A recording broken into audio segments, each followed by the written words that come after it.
So I've been doing Agile software development in one form or another for about 13, 14 years now. I got my start back in 1999, but back then we didn't know what we were doing was called Agile software development. In fact, the term Agile wouldn't even be coined for like another 2 years or so. But at the time, we just thought that what we were doing was what was necessary in order for small businesses to survive. It was fundamentally different from everything I'd learned in college about how to create software, and it was significantly different from everything I'd read that organizations like large enterprises were doing when they're building software. But we figured, this is just what we had to do in order to keep the lights on. And in fact, I actually thought it was actually inferior to traditional software development. It felt like simply because we didn't have enough time, money, or resources, we couldn't actually build software the right way.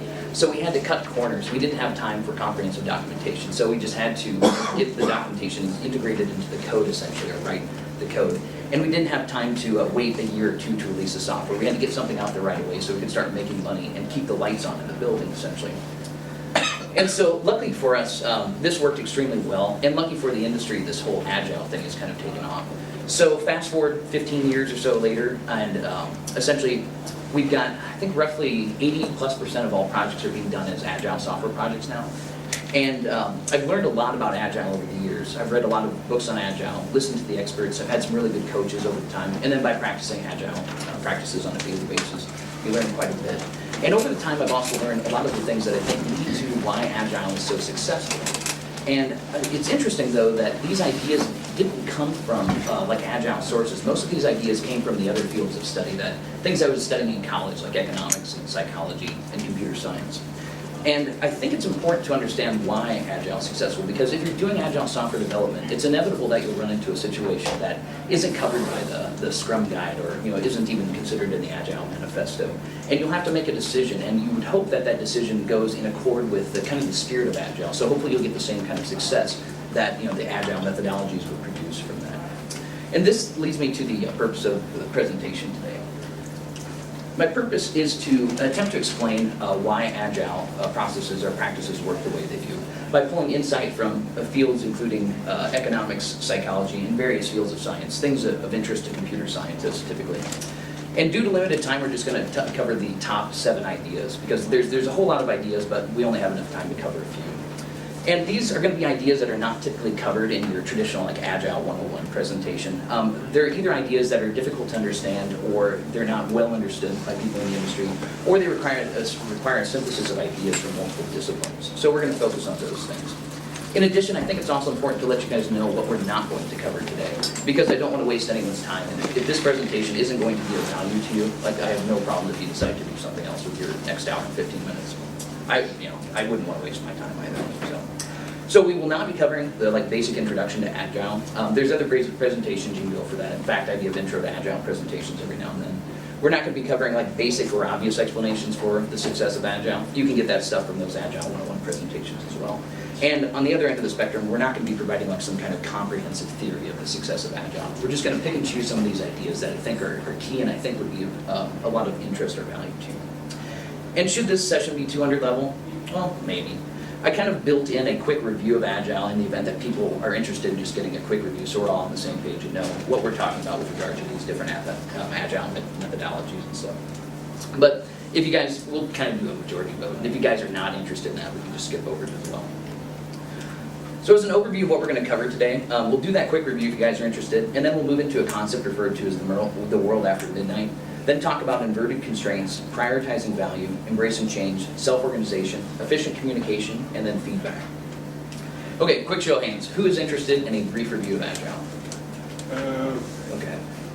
Just kidding. I think that's enough people that I'll at least go through it relatively fast just to make sure we're all on the same page. Because I don't want anyone to be lost as we're going through this. All right. So what is Agile? It started with the Agile Manifesto back in 2001, 2002, and it summarized 4 value propositions and 12 principles that were found common across a series of software methodologies that were popping up around that time. It's essentially a set of common practices in these software development methodologies. And Agile is not, however, a software development methodology in and of itself. And in addition, it's not one of these magic silver bullets that solve all of your software woes. Developing software is complicated. It's always going to be complicated. There's things we can do to make it easier, but there's nothing that just magically makes everything fall into place and work. The Agile values are individuals and interactions over processes and tools, working software over comprehensive documentation, customer collaboration over contract negotiation, and responding to change over following the plan. And it's not to say that Agile doesn't value things like documentation or processes and tools. It's just when given the alternative to choose between things like individuals and interactions or processes and tools, Agile will typically choose the individuals and interactions and only use enough processes and tools as is necessary in order to keep the system moving. I'm just going to read quickly through the 12 principles of Agile. Continuous delivery of value, embracing changing requirements, frequent deployment, customer collaboration, motivated individuals, face-to-face conversation, working software as a measure of progress, sustainable development, technical excellence, simplicity, self-organization, and continuous improvement. And as I mentioned, Agile is essentially composed of a series of different methodologies. So the specific methodologies you've probably heard of: Scrum, XP, Kanban, Lean are two that are kind of rising right now, and there's many more in addition to this. In fact, if you're interested in kind of a distribution or breakdown of the methods in use, this is the most recent survey I've seen from version 1 of their State of Agile. And we can see that Scrum is used, or some Scrum kind of hybrid is used by the majority of the industry. We've got Scrumban, which is a combination of Scrum and Kanban. And then Kanban over there, XP, Lean. And I'll just run through a couple of these methodologies just so we know what we're talking about with regards to them specifically. So Scrum is a methodology that's characterized by small, self-organizing, and cross-functional teams that consist of developers, product owner, and Scrum Master. They use frequent iterations of incremental functionality, which we refer to as sprints, and they prioritize features by business value in the product backlog. Extreme programming, or now it's called XP because the whole extreme marketing thing kind of destroyed the term XP. Most people just call it XP nowadays again. Is essentially characterized by small teams of 5 to 10 with customer representation, kind of like a product owner. And frequent iterations of incremental functionality as well too. They also store their requirements or write their requirements in the form of user stories, and have pair programming and test-driven development is a widely practiced is widely practiced essentially in XP. And Kanban, one of the new up-and-coming methodologies, focuses on visualizing the workflow, and they do this with like Kanban boards and signal cards. And they also limit the work and queue process in order to try avoiding contention. There's a whole queuing theory, kind of science behind that. And it's done to manage flow so that essentially the flow is very important to the process. And you do this with feedback loops as well in order to make sure you're continuously improving and keeping the flow going. And then there's Lean, which is, I think, the newest of all of them. And it's characterized by almost like an obsessive focus with eliminating waste from the process by focusing on business value. And it uses frequent iterations of incremental functionality like the others. And it attempts to reduce inventory and cycle times, because things like inventory actually hide problems. The more inventory there is, the easier it is for problems to hide out there, and the longer it takes to find out about them. In addition, it has a continuous improvement process built into it, like most of the others that they refer to as Kaizen. That's a Japanese word. And so let's get this question out of the way. So is Agile actually more successful than Waterfall? Well, I've seen a bunch of different studies, and one of the most recent ones I've seen by the Standish Group is showing about 42% success rate with Agile projects as opposed to 14% success with Waterfall, and 9% failed versus 29%. So, and a lot of the other studies I see have kind of the same distribution as well. The first idea I'd like to talk about is a concept referred to as the world after midnight. Does anyone have any idea what this term means? Okay. So back, I think in 2012, a professor he was a British professor by the name of Eddie Obeng, gave a TED Talk. And in his TED Talk, he talked about this idea he referred to as the world after midnight. And in his presentation, he said something along the lines of, about 15 years ago, all the rules about how to run a business, organization, or government successfully were changed or deleted, and a completely new set of rules has been in operation ever since, which means we keep acting rationally in response to a world we recognize and understand, but which no longer exists. And he tried to get this idea across by drawing a little diagram. His drawing wasn't all that clear, but as he was explaining it, it made sense. So I'm going to try to clean this up in order to help explain it. So on the x-axis, we've got time, and we've got the past over here, and we've got the present now. And we've got on the y-axis, we've got two curves here. We've got a rate of learning. This is the rate at which human beings learn over time, and it's slightly increasing, but it's relatively a slow curve. And then we've got the rate of change, or rate of pace of change of technology, society, and markets. And that's moving extremely fast by comparison to the rate at which human beings can kind of keep up and learn these things. So, as Professor Obeng assumes, about 15 years ago, and he thinks it had to do with the internet coming out, that this curve really started to ramp up, and that there's this transition phase where the rate of change now overtook the rate of learning, and so the entire dynamics of the world, as he referred to this as midnight, this point where this changed, there's this old world and there's this new world now. And this old world is characterized by this gap here, where essentially you can learn something, like have an idea for a product, you can sit back and think about the idea, take a couple years to build it, get it out in the market, and you've got several years to capitalize on it.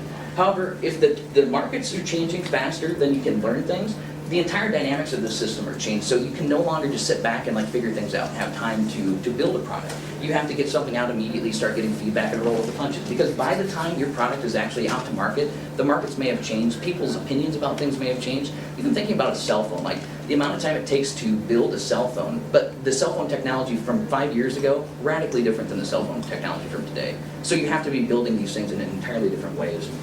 He looked at how significant this difference between the old world and the new world was by using a metaphor from physics, which it comes from an area of physics called fluid dynamics. So imagine that you have a tube of flowing water, and the water's flowing at a low velocity. You put a bit of red dye in the water, and as long as the water is moving along at a slow velocity, you have what's referred to as laminar flow. It's a specific set of physics that model laminar flow, and everything's kind of moving in parallel lines and moving with the flow. However, if you increase the velocity of the water high enough, you eventually get these little eddies, these little ripples in the water that disturb the nice natural flow of the water and create what's referred to as turbulent flow. And the way you model this in physics are two entirely different ways, because the rules in the physics are two entirely different things. What Eddie was trying to get across is the idea that everyone that grew up, like, prior to the world after midnight, that midnight moment, is still operating under these physics and in this system and assuming that the world still behaves this way. When in reality, the world actually behaves under an entirely different set of rules in physics now. And so in order to, I guess, update, you need to first know about this new set of rules and then be able to exploit those new set of rules to be profitable or successful in it. So what does this have to do with Agile? Well, the problem is that the world has changed. If Eddie is correct, and the world really did change in the way he says it did. So then we need to adapt to this new set of physics. And if markets are changing rapidly, we need to have faster time to market. And if requirements are changing rapidly, we need to be able to respond to change better. And if there's a high degree of uncertainty in this world, we need new tools in order to beat that uncertainty that involve feedback with smart or validated learning and smart failure as well. In a nutshell, Agile is very well suited to operate in the physics of this new world. And this is kind of the key of the presentation. Essentially, everything beyond this will be an attempt to show why Agile works very well in this set of rules. The next idea I'd like to talk about is that of inverted constraints. So imagine that you're a software product manager, and you've got these 4 levers in front of you. You can move the scope, which is the amount of things you need to get done. You can move the resources, which is the amount of time, money, and people that you have available. You can move schedule, which is the amount of time you have to do things in. And you can move the lever of quality, which is how well you do things. And the goal is obviously to have working software and to have to attempt to maximize the value of the software, or minimize the cost, or ultimately maximize profit if it's the software that you're trying to sell. So if the world was ideal, we could just push all 4 of these levers at max, and we would end up getting the software as quick as possible with the highest value and the lowest cost, hopefully. But the world is not this ideal, and we have these things referred to as constraints, which are essentially restrictions on a degree of freedom. So like a wall between you and the baseball you're trying to catch is a constraint of some kind. And this essentially prevents the system from achieving a goal. Some examples: time, money, and people. So in the world of mathematics, we can solve these constraint problems in pretty simple ways. And I don't want to overly math you out here, but this is, I think most of you guys have probably done some kind of constraint optimization at one point in time. So we got on our x-axis here are our dimensions, so the levers that we have to push forward. And on the y-axis, another dimension. So we're just looking at kind of a 2-dimensional problem. And then our solid lines here are the constraints. This is the wall that you run into when you're trying to catch that pop fly ball. And then you've got dashed lines here which are representing the value, and the value is increasing kind of in this direction here. And then this shaded region ends up being the feasible region. This is where we can set the levers and operate within. And the solution ends up being like an optimal vertex. And so the goal then is to try getting as much of these, the arrows or the lines, which are essentially like ISO cost lines or ISO profit lines, depending upon what you're modeling, to get right into this sweet spot. However, the real world isn't just a 2-dimensional problem. We've got more levers than that. So we end up with something significantly more complicated like this problem. And if any of you guys have done like economics or some of the different engineering fields, you know that you have to solve these things with more complicated tools like Lagrange multiplier methods. But the real world is actually significantly more complicated than that. Not only do we have multivariate problems, we've also got nonlinear problems, and we've got local minima and maxima in the problem as well. And these kind of problems are extremely difficult to solve, even with the best tools you've got at your disposal. So we're going to have to simplify this quite a bit because this is way too much to math. I was hoping more people would laugh at that. Okay, so we'll simplify things by looking at just 3 of the aspects, or 3 of the levers right now. We've got scope, resources, and schedule.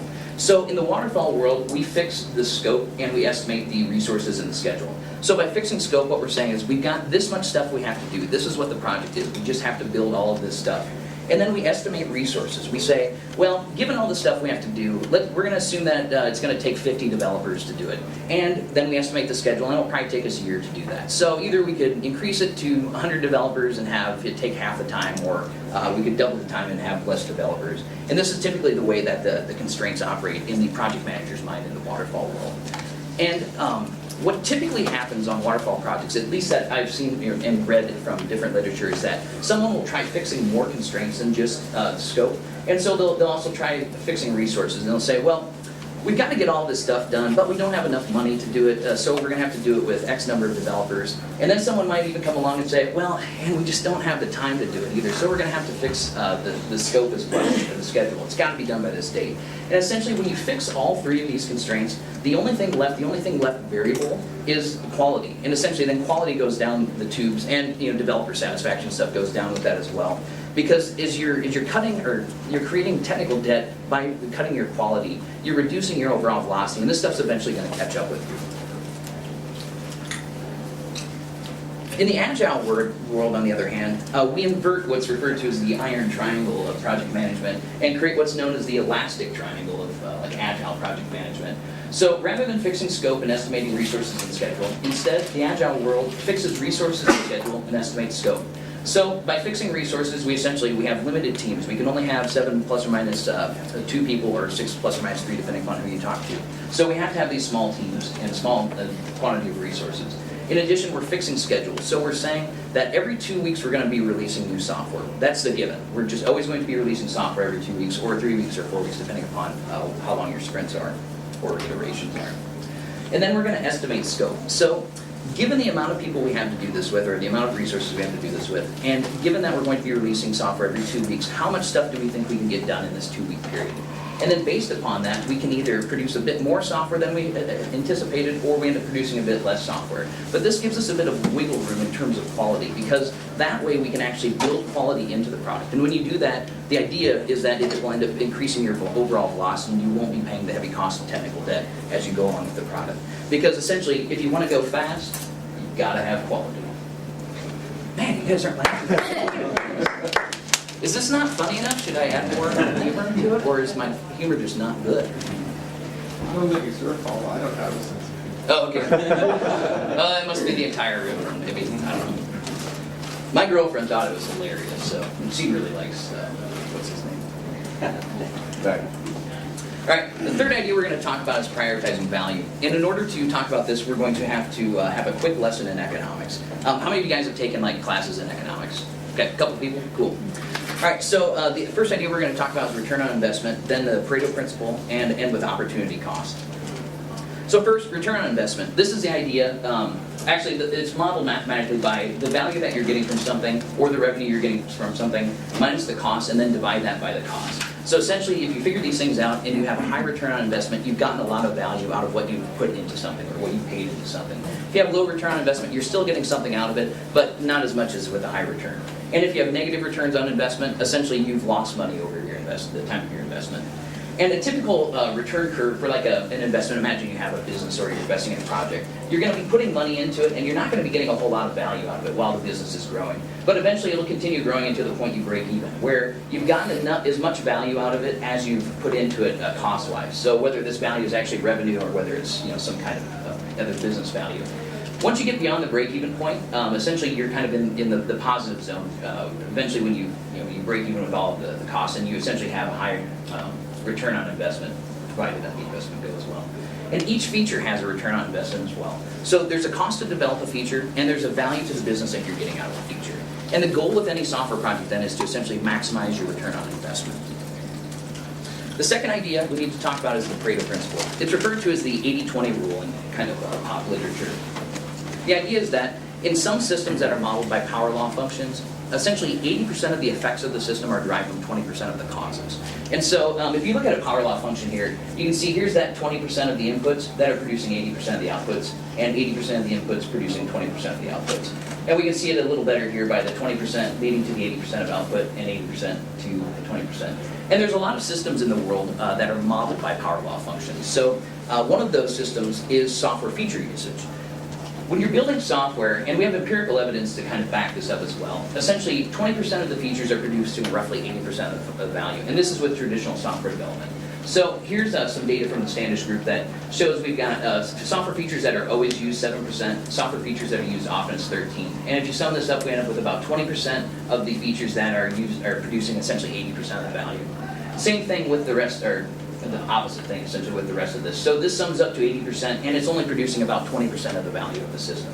So when you think about traditional software, you need to think about it as all of the features I'm building, only 20% of them are high value, and the other 80% are low value features. And well, we'll get to that next. So the third idea we need to talk about is opportunity cost. And in economics, this is defined as the cost of a foregone alternative option. So imagine for me that you will, your buddy Joe invites you out for lunch. He's like, oh, I'll pay for it. And you're like, oh, free lunch, that's a great idea. Well, typically you only work, or you take an hour lunch break. But if you're gonna go have lunch with Joe, it's gonna take 2 hours in order to have lunch for him. So you go and have lunch with Joe, it took 2 hours, you come back to work. How much did this free lunch cost you? Oh, I guess we didn't say how much you make an hour. So you make X an hour. Now, let's say make $50 an hour. I don't know if that's higher or low, but. So this lunch now cost you $50 in lost opportunity cost because you could have been working for that time and made $50, but you decided to have that free lunch instead. So the overall, the true cost of lunch is actually $50 in, the explicit costs and implicit costs, or the opportunity cost. Now, if you get more than $50 worth of value out of having lunch with Joe, well, you're in the positive. But if you really don't like Joe all that much, and it's like it's not really worth $50 of your time, you're still in the red by having gone and had lunch. I think this cartoon really sums it up. So, and essentially, in an economics framework, rational decision making and cost-benefit analysis requires that you include this true cost in your decision making, both the explicit and the implicit cost. So, what does this have to do with Agile? Well, if we've got a product backlog and we're prioritizing this backlog, which is a list of features according to business value, and we put the highest highest value features on top and the lowest value features on the bottom, and then deliver these features in the order that we're creating them, which is in this product backlog priority order, we end up maximizing the return on investment in each step, because we're essentially getting as much value out of each feature at each step of the process as possible when we're creating these high value features.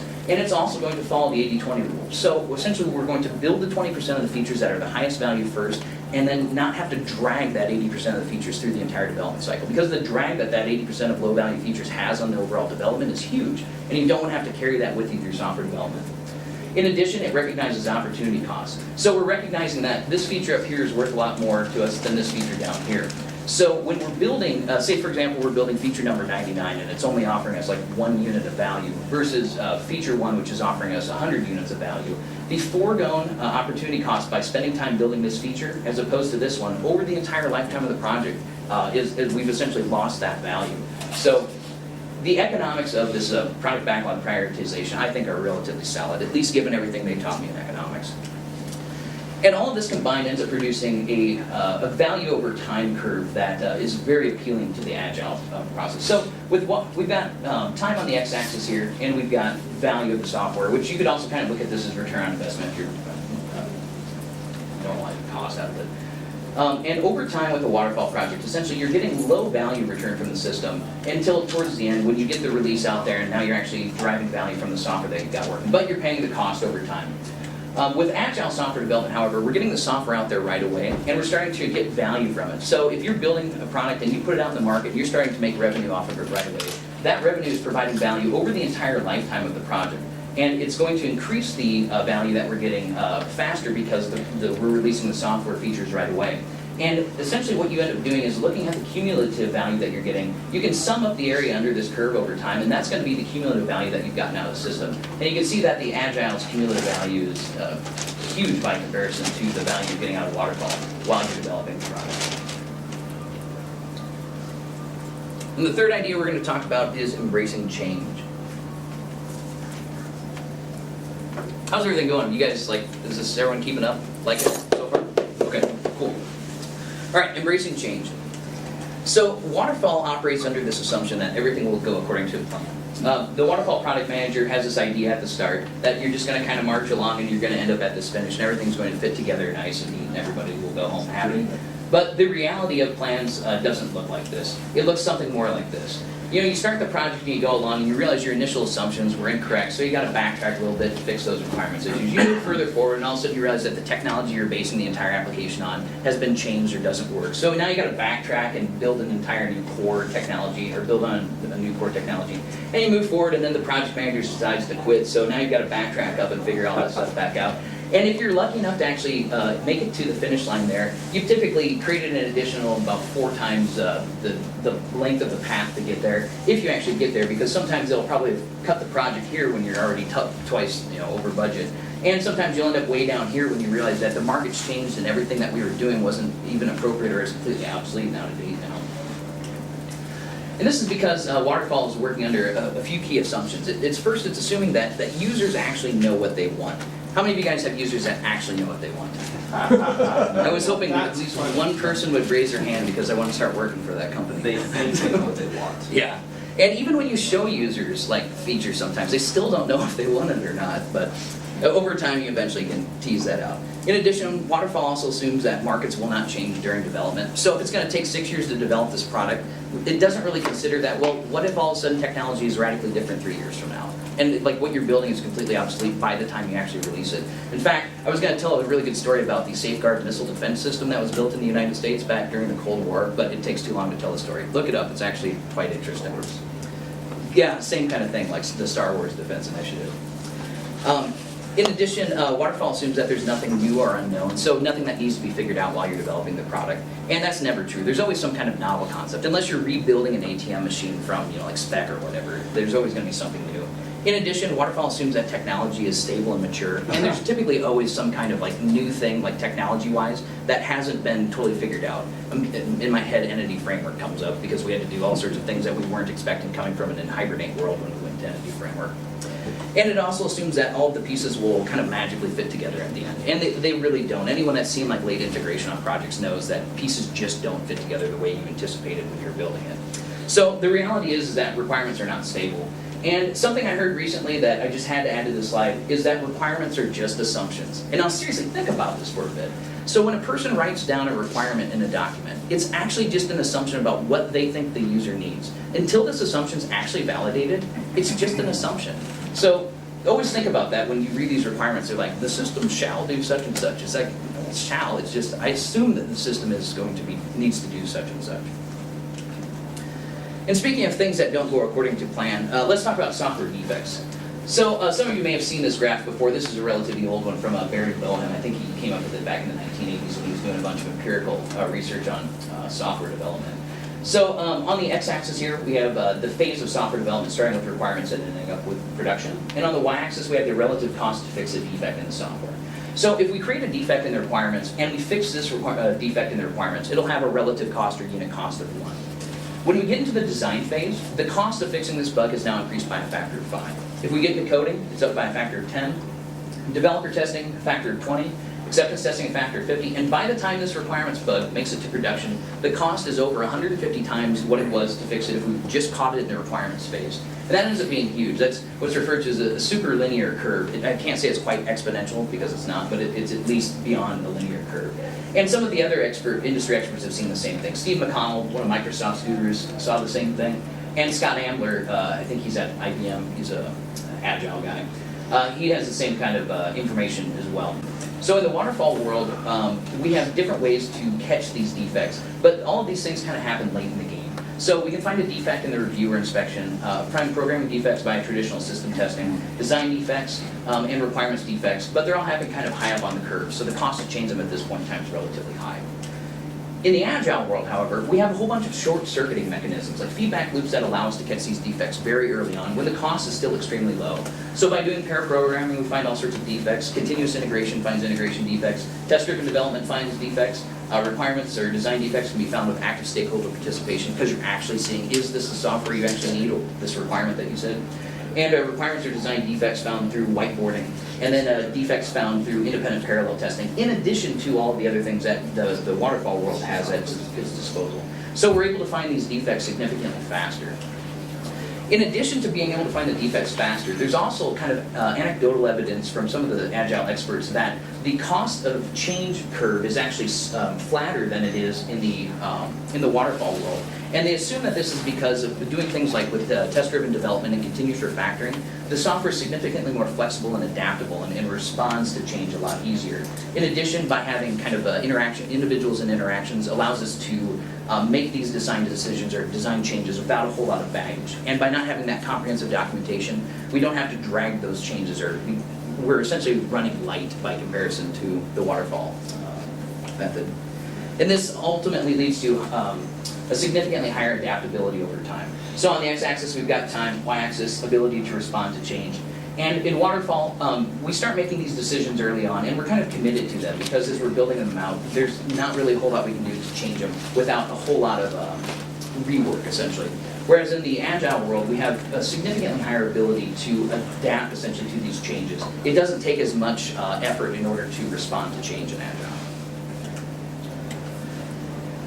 All right, the fifth idea we're going to talk about is self-organization. So any of you that have not taken an economics class, because you economics guys know the answer to this, how do you determine the price of a loaf of bread? Does anyone have any ideas how you figure out the price of a loaf of bread? Ask how much they'll pay for it. That's a good answer. The answer actually depends upon what type of economy you're operating within. So, and we're in a free market economy, so that would be the correct answer here. So, back in the from World War II on through the 1980s, there was kind of a war of ideologies in the world. But underlying that was this kind of battle of two economic systems. And I don't know how much you guys know about like what was going on with command economies and market economies, but we're going to kind of explain how they compare and contrast in order to get across this idea of self-organization. So when you're trying to determine the price of a loaf of bread, if you're in a command economy, you have controlled production and controlled prices. So the central planning agency says we need 1 million units of bread, and we're going to set the price at $1 because it costs about 25 cents to produce it, or 50 cents to produce it, and the people are getting about 50 cents of value out of bread relative to other things. And there's millions of decisions that are being made. So not just bread, but you have to figure this out for every possible thing that needs a price and needs a production level. And this ends up being extremely inefficient in certain cases, and the reason why it's inefficient is because you've got the central planning agency that has to make these decisions. And when they make the decisions, they can either have overproduction or underproduction based upon their estimations. And it ends up leading to what a lot of economists have referred to as controlled failure. In a market economy, on the other hand, both supply and demand both supply and demand drive the price and the production. So we've got consumers that are interested in a loaf of bread and they're willing to pay X amount of money for it. They're willing to pay $1. And a producer is willing to produce that loaf of bread for a specific amount that they'll be able to make out of it to essentially reduce their risk for the production of the bread that they're doing. So there's still millions of decisions being made in this economy, but the market's making the decisions rather than a central planning agency. And it's been observed to be tremendously more efficient at doing this because it reaches what's referred to as like market equilibriums, and that the pull between the consumers and the producers, provided that you've got a good functioning and fluid market economy, ends up reaching these market equilibriums and maximizing the overall social welfare in the process. I mean, this doesn't always work, according to the economics textbook, but this is essentially how they taught it to us. And it led to what a lot of economists have referred to as chaotic success. It just doesn't look like this should work. Like, where's the control mechanism in this? It's just a whole bunch of things interacting, but for whatever reason, it's extremely successful and extremely efficient. Well, to understand why that is, we have to look at a field of science that's kind of emerged called complex adaptive systems. And it's a big, scary term, but we'll break it down and make it simple. So it's a system, meaning it's a collection of interconnected things, like this school of fish. They're all fish interconnected in their little cluster there. And we've got, it's complex as well, but in the mathematical sense, meaning that it's a dynamic network of interaction. So each of these fish are communicating with one another kind of visually with their position, velocity, and direction. And it's adaptive in the sense that it's changing in response to its environment. And it does this in order to increase survivability. So the fish form this school. I mean, there's probably other reasons, but they form this school, and if a shark is approaching, a shark is kind of smart, and it's like, I'm only going to eat things that are smaller than me. And if it sees this giant mass of something coming towards it, it's like, oh, that thing might eat me, so I will go in the other direction. And so by organizing the fish into this school, the complex adaptive system, they're able to increase their survivability as a whole. And here's a diagram that I think helps to try to clarify this. I just took this from Wikipedia. So these simple self-organized local relationships represent the fish. They're all communicating with one another with regard to their position and velocity as they're moving in a school. And we've got feedback loops in here, positive feedback, which is amplifying certain signals, and we've got negative feedback that's dampening other signals. And from this simple self-organized local relationships, there's what's called an emergent property in the generative sciences. And the emergent property is this complex adaptive behavior that the individuals produce as a whole. But the complex adaptive behavior isn't there without all the individuals playing together in this kind of network of interactions. And this leads to kind of a general design idea. And it's not inversion of control like in software development, though there might be some kind of common thread between these ideas. But we've got two types of systems, top-down command and control and bureaucratic styles versus like the bottom-up self-organizing, what they refer to as adhocracies, which is a combination of the word ad hoc and crazy, I guess. And so the complex adaptive systems are these self-organizing systems that have kind of a bottom-up control structure, and the emergent properties come out of the system, and they work in very ad hoc ways as opposed to like a command and control structure. And one of the advantages of these bottom-up self-organizing adhocracies is this phenomenon that's referred to as the wisdom of the crowd, which is an idea in psychology that if you take the collective guesses of the crowd, oftentimes the aggregated answer produces better than even experts in many cases. So it works extremely well for a few fields, like quantity estimation it's really good at, general knowledge and spatial reasoning. And there's other things that it's not very good at, like specific knowledge. Domain experts always kind of excel at that. And it's also important to note that not all crowds are wise. A couple examples I can think of are stock markets with a panic as a virus going through it, and large crowds of people with a lot of alcohol involved. And there's also wisdom of the machines as well, too. They exhibit these same behaviors, but not specifically these types of machines.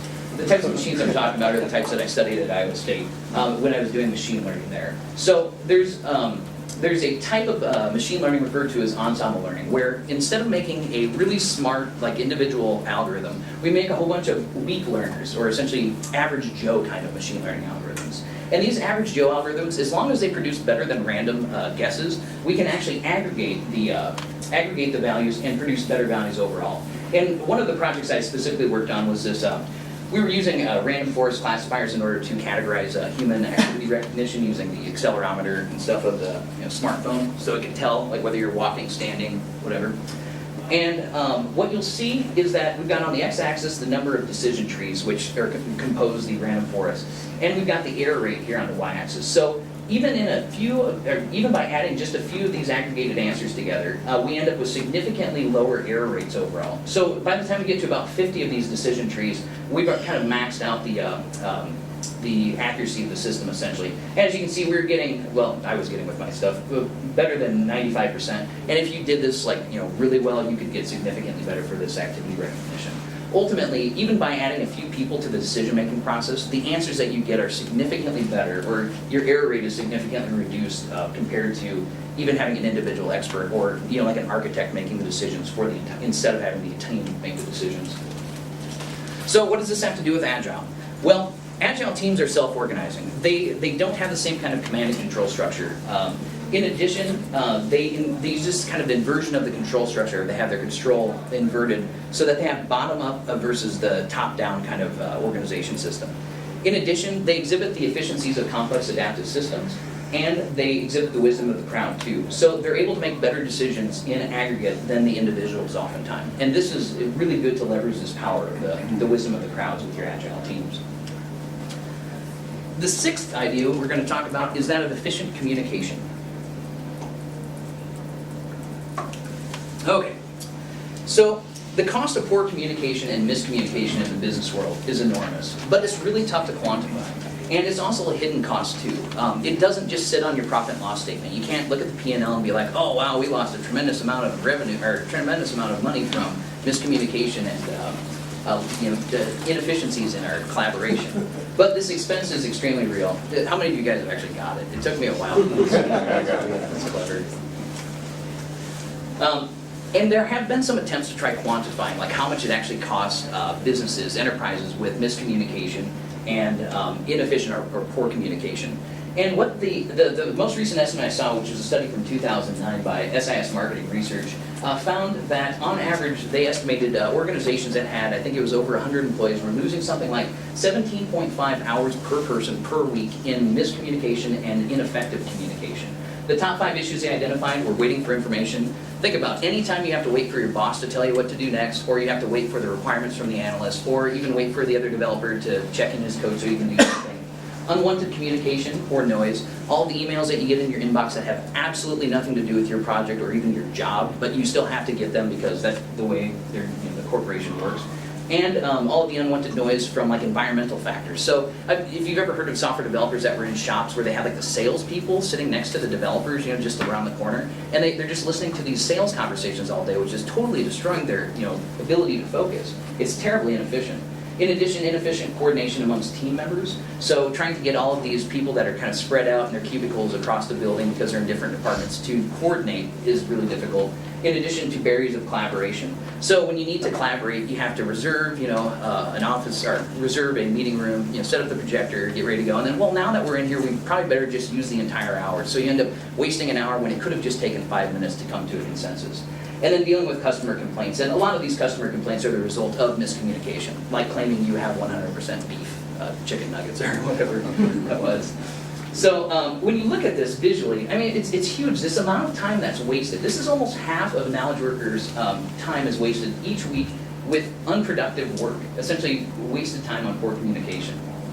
In fact, they estimated the total annual cost per of poor communication per enterprise knowledge worker to be at $50,000 plus.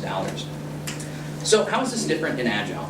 Well, in the Agile world, we have small teams. So that creates really small communication networks that we need to work with. In addition, we have the concept of the whole team, which is the idea that anyone involved with the project is on that team. We don't have people spread out through the building. And we have face-to-face communication, which maximizes kind of the bandwidth of communication for the necessary communication, in addition to making collaboration work significantly better. And daily stand-up meetings to synchronize the team, pair programming, which is a really high bandwidth channel between 2 developers, and then information radiators to continuously make the project transparent and provide information outside. In addition, Agile has the advantage of utilizing efficient communication structures. So in a field of computer science called, it's actually mathematics, called graph theory or network theory, we have this idea of sparse graphs and complete graphs. And so if you look at communication of individuals, each dot here represents a person, and each line represents the communication channel between the people. As you increase the number of people, the communication lines increase in a super linear way relative to the number of developers. I think it's n minus 1 to the squared or something like that. Or no, n squared minus 1. It's an order n squared. Something like that. So it's a pretty rapid increase. And by the time you get to 12 individuals, the number of communication channels necessary to make sure everyone's on the same page with stuff has grown tremendously to the point where you're just going to click send on email and like mass email this out to everyone. But then you end up with all this noise and you miss important pieces of communication that you need. So by limiting the number of developers to 7 plus or minus 2 or 6 plus or minus 3, depending upon who you talk to, we're keeping this graph relatively small so that we can keep the communication structure extremely efficient. And once you get to a point where a project has to scale out beyond a single team, the teams self-organize in a way that actually produces what's called sparse networks. So and I don't have a picture of it, I really wish I would have put one on here. It's essentially an organization structure of the network that is more efficient than having a fully connected network or completely disconnected networks like you would often have in waterfall projects. I probably need to update this graph to show another example. So let's look at some different modes of communication, their relative richness and effectiveness. So on the bottom here, we've got richness of communication, and on the y-axis, we've got the communications effectiveness. So way down here at the bottom, we've got paper. And this is your typical documentation. Very non-rich or cold, I guess, and it's not very effective for communicating ideas. And often it's not even read by most people. And going up the chart here, we've got audio tape, but I don't know of anyone using audio tape for recording this stuff, and videotape. And then for your modeling or collaboration options, we have way down here at the bottom the email conversation. We've got phone conversations, video conversations, face-to-face, and the most powerful of all is face-to-face conversation sitting in front of a whiteboard. You get a lot of really good collaboration out of that. So in information theory, specifically a field called signal theory, there's this idea of a signal-to-noise ratio. And signal-to-noise ratio is where you take the signal divided by the noise, and the signal ends up being the message, the thing you want to get across, and the noise is essentially everything else. And the goal in signal theory is to maximize the signal-to-noise ratio within specific cost constraints, essentially. So in agile communication, or communication in the workplace, the signal is the necessary communication, the thing that we want to communicate to the other people on our team. And we want to maximize the bandwidth or the fidelity of this communication by doing things that increases its richness or effectiveness. Things like face-to-face communication and collaborating at a whiteboard. And this significantly reduces the likelihood of miscommunication. Because over email, it's really easy to have miscommunications. Anytime you sent an email and someone totally misinterpreted it, that happens. It probably happens more often than we actually realize, because most times we just don't realize that they missed what we're trying to say. Like you guys might be missing what I'm saying here with Jeff Butler, but you'll get it in a second. Because on the other hand, we need to minimize the noise. And I apologize to any Motley Crue fans, but I'm more of a Jeff Butler guy. So noise is unnecessary communication. Anything that's not relevant to the project that you're trying to develop, or the product you're trying to develop. And we want to minimize the noise, and some of the ways we do this are things with like product owner shielding, where rather than having the stakeholders come directly to the developers and tell them what they want, they have to go through the product owner in order to kind of act as an insulator or a buffer, a mediator between that. In addition, by having agile room layouts where everyone on that project is in the same room working together, means that the noise that's happening within that room is all stuff that's pertinent to the project. It's relevant to everyone in that room. However, any of the noise that's happening outside of there is not relevant to them. So we're keeping that communication focused. And there'll always be kind of distraction conversations, but even those distractions have value because it's building kind of the team as a core team. Building, I'm trying to think of the word. Yeah, can't think of it. So, in addition, the physical noise, like we were talking about the salesperson, talking in the background, that kind of noise has tremendous effects on developers' ability to concentrate. In fact, there's been quite a bit of research, and I wanted to go into this, but just due to lack of time, I can't. With IBM, did research on mistakes using medical equipment, and they found that the single largest cause of mistakes with medical equipment was due to having to wait for a period of time and potentially being interrupted while you were waiting for that machine to respond in some way. And so when you're developing software, the same kind of thing is happening. Part of your brain is actually focused on developing code and you're kind of in this flow. And then all of a sudden you get interrupted for more than a second or two and your brain does a context switch. And it either switches to the conversation that you're having, or if you're waiting for the computer, your brain will naturally just switch to the next most important thing on its list, picking up the kids after work, or that bill that you forgot to pay. We're just designed to do this. We kind of have a product backlog in our brains. So the cost of that context switch is extremely high because when the developer has to get back into the flow, there's estimates, and some of these just anecdotal, that it takes about 15 minutes for a developer to get back up to that maximum level of productivity. In the world of Waterfall looks at documentation as the blueprint. So you're creating documentation to act as the blueprint for the code that you're trying to produce, which is the product you're creating. But as we know, documentation is always out of date. It's rarely ever read, and it's not executable. You can't make sure that the documentation, or that the product is doing what the documentation says it's doing. Agile, on the other hand, looks at the code as the blueprint. So your code is the blueprint, which is acting as a blueprint for the working software, which ends up being the product. And the benefit of this is that the blueprint is always up to date because the code is always constantly being developed based upon the requirements. And it's continuously read because developers are always in there modifying the code.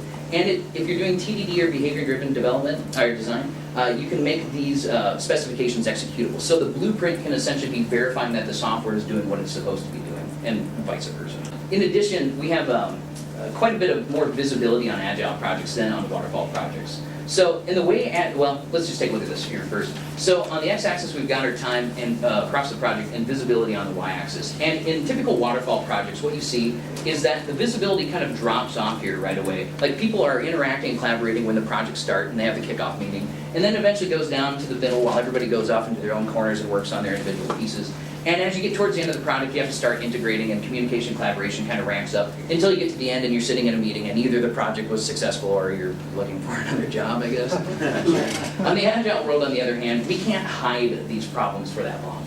Because there's always like regular inspections, project transparency, information radiators, and frequent delivery of software. So at least every 2 weeks, as long as like management or whoever's interested is attending these product demos, we're able to show the success or show the progress that we're having, so that we're always kind of on the surface with our visibility, rather than coming together at the end and in the end figuring out whether it worked or not.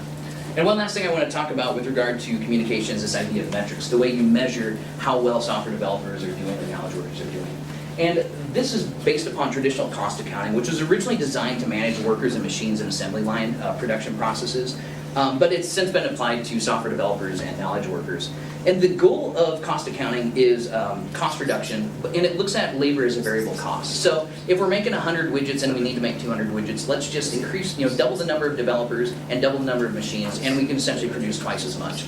So this works really well on assembly lines, but it doesn't work very well for knowledge workers, because it's essentially assuming that all labor is interchangeable, and we know that just is not the case in the real world. And the reason why is that metrics have consequences. So essentially, are you guys familiar with Heisenberg's uncertainty principle? Physics? In the event someone isn't, it's essentially the idea that you can't know both the position and the momentum of a particle below a certain level at any given time simultaneously. By measuring the position, you're changing the momentum, and by measuring the momentum, you're changing the position. And it's also been kind of generalized in the world of psychology. And there is no direct physical connection between these two things, but in the world of psychology, they refer to it as the observer effect. And that's where when you're observing a group of people in a study, you're actually influencing their behavior just by virtue of observing them. Like, they know you're there, so they actually behave slightly differently. And the same thing happens on teams when you try gathering metrics from them. First, you're interfering with the process by gathering these metrics, making them put the time card every time they write a line of code or whatever it is you're trying to do in order to gather these metrics. Oftentimes gets in the way of the process, unless it's embedded. And by being observed, the team members will actually start manipulating or changing their own behavior to kind of game the system. So essentially, if you start tracking bugs that happen within development but never make it to production, you'll essentially start seeing developers changing their behaviors in order to not have bugs. Oh, that's not a bug, that's just an issue now. And then the whole thing starts getting gamed. And all these metrics have a lot of cost to gather them, but most of them aren't providing any real benefits. They're essentially being used as kind of a busy work for cost accounting. And often cases, there are cases where these things do have value. But the two things on Agile Teams that I think matter the most for things, if you have to measure something, is working software. Because that ends up being, that corresponds with the primary goal of the software development is having this working software. And the amount of time it takes to get feedback on anything, I think, is very important too. And we'll talk about why time to feedback is important next. All right, last, feedback. So how many of you guys have been in a hotel room where you try figuring out how to operate the shower, and the first thing you have to do is realize, oh, I have to pull it out and tip the handle up. Like, who designs a shower like that? But I've actually seen one like that. And then once you get that figured out and you've got water flowing, you turn the knob all the way to one side and it's just scalding hot. And then you turn it back and about 15 seconds later, it's freezing cold. You turn it again, you're waiting and nothing, and all of a sudden it's blazing hot. And then you keep doing this back and forth, trying to balance it and get in this sweet spot. But the amount of time between when you turn that knob and you actually get feedback to the temperature is too long. So it becomes extremely difficult to learn how to manipulate and interact with the system, essentially. Well, this is important on software projects as well, too, because of this idea of the cone of uncertainty. So on the x-axis, we've got time, and on the y-axis, we've got the variability estimates. So anytime we make an estimate about something, the number of developers it's going to take, the cost, the amount of time it's going to take, it's been estimated that we're off on our estimates by a factor of 4, typically, at the beginning of the project. So as we move further along with the project, this diminishes over time. We kind of have a dampening effect here. And then by the end of the project, you should essentially have no unknowns. You built the project, you know everything about it. And whether that's actually true or not, because I always think after a project, oh, I could have done that. I wonder if that would have been better. So there's probably still uncertainty at the end of a project, but for the most part, it's reducing over time. And the reason why it's reducing over time is because we're learning here in the process. And our learning is essentially giving us knowledge, which is helping us to reduce this variability. And if anyone's interested and hasn't taken statistics or economics, when you've got a variability that's changing like this over time, it's referred to as a heteroskedasticity. I like saying that, so I had to work that into the slides. Heteroskedasticity. Not as fun to say as interstitial suspension, though. We'll talk about that later. All right, so as far as learning and feedback, essentially feedback is necessary for learning. And in fact, I didn't put the studies in here, but I've seen several studies that show that feedback is actually the single strongest indicator in terms of effect size for students and learning. So the more feedback students are getting, the better they are at learning subjects and the faster they learn the subjects as well. And so we want to build in a lot of feedback into our Agile process, and Agile does this. So starting down at the code level, we've got this continuous and rapid feedback at multiple levels and multiple time scales. So down here at the code, on the order of seconds, we've got pair programming that's giving us feedback as to how we're developing the software. In the order of minutes, the unit tests are telling us whether we've broken the software or not, and that we're meeting what the software's supposed to be doing. Excuse me. Pair negotiation, or like a kind of pair collaboration, on the order of hours. Stand-up meetings happening once a day. We've got continuous integration that's happening on a daily basis. Acceptance tests that are happening on the order of days. Iteration planning on the order of weeks, and release plans on the order of months. So we're continuously getting feedback through this entire loop that's helping, or through this entire process that's helping us learn. In addition, we're doing certain things like, especially in the world of Lean, we've got this idea of smart failure, the Lean startup community. So with smart failure, we're doing a bunch of short and frequent experiments that will lead to a bunch of small successes and a bunch of little failures as well too. But this isn't bad, because the cost of these little failures isn't very high. We're essentially able to learn, and the value that we gain from the knowledge is typically worth the cost that we paid in this smart failure. The trick is, it's okay to fail small and okay to fail smart, like in our cookie example. However, it is never okay to fail big. And this is why we want to be doing this smart failure. We want to tease out these little ideas and these little experiments and figure out, are our assumptions even correct? Is this going to work? Build a rapid prototype and figure it out before we integrate the entire system and realize that our assumptions were incorrect all along and we never took the time to validate this at all. In addition, this also gives us the ability to delay decisions until what's referred to as the last responsible moment. So over time on a project, our knowledge is increasing. And so if we have more knowledge and we reduce that uncertainty over time, then the risk of making errors in decisions is going to decrease. So by deferring some of these critical decisions until what's called the last responsible moment, the moment in time where you can no longer afford to hold off anymore, we essentially are making the decisions with the best information we have available. And this essentially reduces the risk overall in the project. And that ends up playing out to look something like this. So on the x-axis, we've got time, and on the y-axis, we've got the risk of the project. With Waterfall, we're not reducing the risk early on. Essentially, the risk comes at the end, or reduction of risk comes at the end when we've integrated everything and we know it's all working. But with Agile, we have a significantly faster decrease in risk, because we're doing all these little experiments, trying out these assumptions, getting the software in the user's hands, and finding out whether they actually like it or this is actually solving the problem or not. And one of the best ways I've learned recently to reduce risk on novel software projects is this idea of a minimum viable product that comes out of the Lean startup school. So there's this idea of primary features, essentially the things that the users need, and secondary features, the idea of what the users want. And we solve this core use case. We give the user the most basic use case that solves the primary problem, and we get it out there as soon as possible, and just start getting feedback from people that aren't super judgmental. I mean, we're not going to put it out on the internet for everyone to have, but we're going to give it to people that we are going to get useful information from, and will give us valuable feedback. And the reason why we want to do this is, for example, if we've got this idea for this grand invention we're going to call the donut, and we make this donut and we find out that people love it, well, then we can go and add that other 80% of the features that the users want, but are not necessary to achieve the objective, which is to get food into it. But if we get this out there and we find that nobody wants a donut, in fact they want a bagel instead, I mean, we should stop building the donut and start building a bagel. And you don't put sprinkles on a bagel. So you need to make sure that you're building the right product from the get-go. And this helps us gather feedback and then validate our assumptions early on.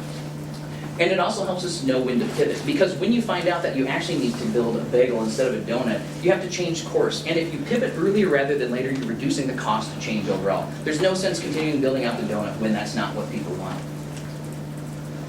And in waterfall projects, there's this, well, it happens everywhere, but it's more pronounced in waterfall projects, this idea of sunk cost fallacy, which is a psychological bias all humans have when cutting their losses. So essentially, a sunk cost in economics is any cost that we've previously incurred in an investment of some kind that we can't recover in some way. So, say for example, you've invested $1,000 to get your car fixed, and the car is an old car and you probably shouldn't have paid the $1,000, but then 2 weeks later it breaks again, and you're like, God, but I just put $1,000 into that car. Well, in rational decision-making and economics framework, you should only be considering the future returns. What is the end goal, not what did I previously put in? I mean, if those things balance out in the end, you should be considering the overall value of the return. And human beings psychologically just have the predictably irrational decision-making processes. And this is one of them that we continuously do. That guy's actually an artist. His boat's not really sinking. And so this also leads to, this feedback also leads to this idea of knowing when to stop. In waterfall projects, we know when to stop when all of the things are done. But in the Agile world, we have kind of a short-circuiting process. So here we've got either time, cost, or effort, whatever it is over time, and the return on investment of the product that we're creating. So we're adding features according to priority order from the product backlog, and we're increasing the value of the software over time. But each of these features has diminishing marginal returns, so for each feature we're adding, we're getting less and less value out of it. So at some point in time, we reach this break-even, or this point on the top here, where essentially the cost of each feature we're developing is equal to the amount of value we're getting. And if we go any further, we're actually going to be spending more money to build a feature than we're actually going to be deriving value from it. And this is the point of the product where we want to stop. Because we don't want to be building software that's actually costing us more money than we're actually getting out of investing in it. And this also doesn't just work for software development, it also works for presentations as well. Because this is the list of everything I wanted to cover in addition to what we already covered. But obviously we have limited time, so in order to do this, I essentially looked at it like a little Agile project. And I created a backlog of all the ideas that I wanted to talk about, and I essentially ranked them in order of what I thought you guys would get the most value out of. And essentially when I ran out of scope, I cut it off there, and I couldn't give any of these additional things. But I'm really interested in talking about these things, so if some of these things seem interesting to you, come and talk to me about them afterwards. Love talking about it. And it's hammer time. All right, so I think that's where I'll wrap up things here. So in conclusion, why is Agile so successful? Well, it is adaptable, it's well adapted to the world after midnight. It inverts project management constraints. It prioritizes features by business value. It embraces change versus following a plan. It utilizes efficiencies of self-organization. It creates efficient communication, and it provides continuous and rapid feedback. And speaking of feedback, feedback is extremely important to me. I'm really interested to find out anything you guys have to give me, so be sure to fill out the feedback cards. And some specific feedback I'm looking on, did you guys find this valuable? If you did, and what things did you find specifically valuable about it? Should I have made this a 200-level session where some of these ideas over people's heads, or did you guys catch everything? And what things could I have done to make it better, either in the content that I was presenting or as a speaker? Thank you very much. Any questions?